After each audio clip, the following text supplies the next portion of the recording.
Hey everybody, Ron Burke, editor-in-chief for Gamingtrend.com. Here with Tim, CEO of Frost Giant Studios. Tim, if you would introduce yourself and tell us a little bit about Stormgate. Absolutely. So my name is Tim Morten. I used to work on StarCraft 2 at Blizzard, founded Frost Giant Studios with my co-founder Tim Campbell in 2020. We've been working on Stormgate since then, and Stormgate is meant to be the next great PC real-time strategy. So I just got done playing the demo a little bit. You guys are taking some real departures from RTS, but I'm shocked at how well they work. One of the things I really liked is the new control panel, how you guys are kind of adjusting the way that you upgrade and build. Talk to us a little about that panel. And for the folks watching, I will definitely try and get a graphic so you can see what I'm talking about. Yeah, one of the observations that we made with new players coming into the game was the number of steps around building new units and new structures was feeling a little overwhelming to them. And so with the command card that we've implemented for Stormgate, if you want to, you can select either a keyboard shortcut or click on a button in the interface that will bring up the units that are available for you to build, the structures that are available for you to build.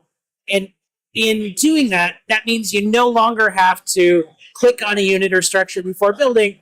The game will just select an appropriate worker or an appropriate structure to handle what it is that you want to do.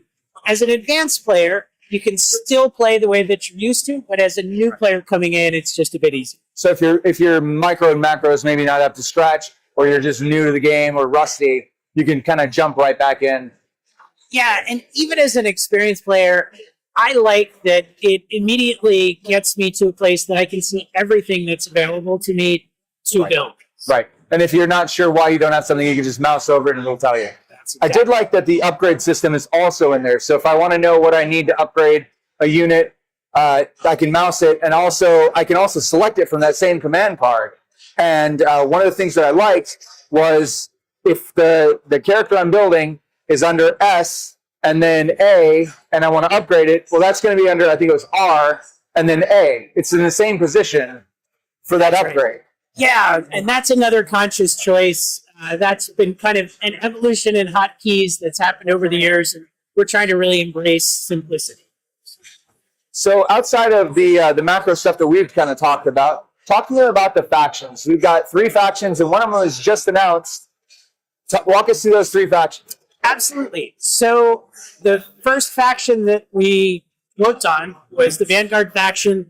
They are humans in the near future on Earth who have developed great artillery, mecha, and so things have clearly advanced beyond where we are today, but they should still feel fairly familiar both as a race and as technologies. The next race is the Infernals, and they are a demonic alien race that gained access to Earth through a portal that was opened during an experiment that the Vanguard were conducting. Anyway, these Infernals overwhelm the Earth, war ensues. They're much more organic. They're much more drawing on the myth of demons.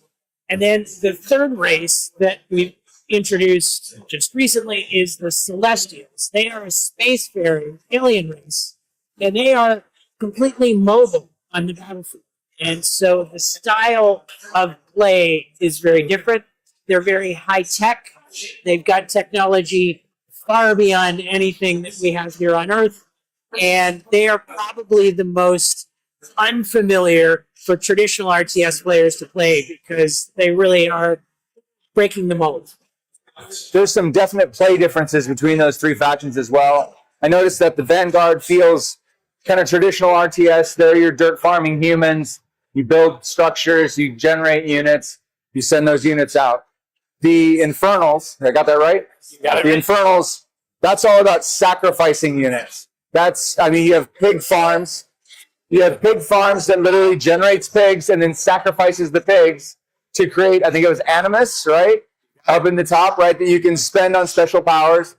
And then some of the units, like I noticed, I'm going to miss the name, I'm sure, but there's a unit that splits itself in half and turns into 2 scout units. The 2 brutes, yeah. Yeah, the brutes. So you've got a unit that definitely, at the risk of just being obvious, they feel very Zerg-like.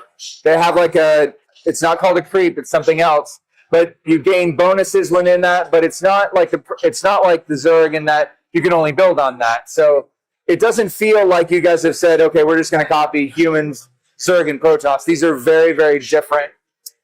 Yeah, we've tried to really start from a clean slate in terms of our own thoughts for each of the factions. Yeah. At the same time, created some design tenets that they're somewhat familiar. Yeah. For each. So, yeah. So let's talk about the Buddy Bot, because I thought that was a really cool advancement. Walk us through what Buddy Bot is. So Buddy Bot is automation of the macro that kind of acts as training wheels for new players coming into the game so that they don't have to focus as much on learning how to run the economy, learning how to build necessary structures to keep playing the game. At the same time, they will be better and more effective as players when they do learn how to do those things themselves. So. Yeah, I noticed that you can toggle a few different options, like I want you to generate workers, but I don't want you to expand to a secondary base. Or I want you to expand to secondary bases, but I don't want you to build military units. So the things that maybe you want to do, you can do that, and then you can just delegate the rest of the Buddy Bot. But I also noticed that there's no way that thing's ever going to be as good as a human will be. That is exactly. It doesn't plan ahead the way a human does. Yeah, it's important to call out that it wasn't our goal to try to take macro out of the game. Macro is a very fun part of the game, and it's part of the skill set of becoming an effective real-time strategy player. But we do want to make it more approachable for new players coming into the game so that they have a chance to learn step by step without getting overwhelmed. And it is entirely optional. You can simply turn it off. That's right. So, so you're trying to make it more approachable for new players. What are some of the modes that you can use to bring in new players? You've obviously got Buddy Bot. Is there like a cooperative mode, or? We have found that cooperative against AI is one of the most popular ways for new players to come into RTS. We saw this on StarCraft. We expected to also be the case for Stormgate. In Stormgate, we have a 3-player co-op against AI mode, where players who are more experienced can invite friends who are first-timers or newer to the game. Players who self-identify as new players get an on-the-fly tutorial in co-op mode, so they're still playing with their friends. And then they get to team up and take on the AI opponent as they play through the mission. As opposed to, hold on, we can't play yet, I have to go play the tutorial. Instead, it's baked right in that the really advanced player can go do their thing while they're watching the tutorial and learning. You got it. Awesome. So, especially with all the layoffs in the industry, I want to make sure you get fed. I want to make sure you have food on your table. This game is free to play. How do you guys get food on your table? Appreciate it. Yeah, we are launching the game with some bundles of content, which are 3 different tiers of early access packs that you can buy. And for players who want to just try the game when it launches, they can still buy individual content once the game launches. So you don't have to pre-purchase, but there is an opportunity to buy those bundles for players who decide they want to do that. So what are some of the things that are in the bundles? Are we talking like skins, characters? The bundles contain access to campaign content, to heroes, and to some pretty cool perks like pets. So the pets are probably cosmetic, skins are cosmetic, that kind of thing?